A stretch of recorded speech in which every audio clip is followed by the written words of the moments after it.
More from President Obama. He spoke out, as we saw, not only about Edward Snowden's revelations, but also Syria and so much more in that interview released overnight. Our chief White House correspondent, John Carl, is traveling to President Sligo, Ireland. Good morning, John. Good morning, George. As the president wraps up his meetings with world leaders here, he is pushing back hard against critics at home who say he is not doing enough about the crisis in Syria.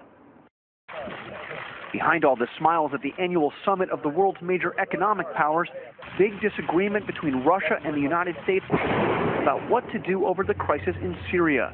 In the interview with Charlie Rose for PBS, President Obama lashed out at critics who say his offer of small arms to the Syrian rebels is too little, too late. If you haven't been in the Situation Room, pouring through intelligence and meeting directly with our military folks, unless you've been involved in those conversations, then it's kind of hard for you to understand the complexities of the situation and how we have to not rush into one more war in the Middle East. The president also weighed in on Iran and their recent election of a relatively moderate president. I think it says that the Iranian people want to move in a different direction. Clearly, you have a hunger within Iran to engage with the international community in a more positive way. And closer to home, President Obama defended newly revealed NSA programs, including those gathering data on Americans.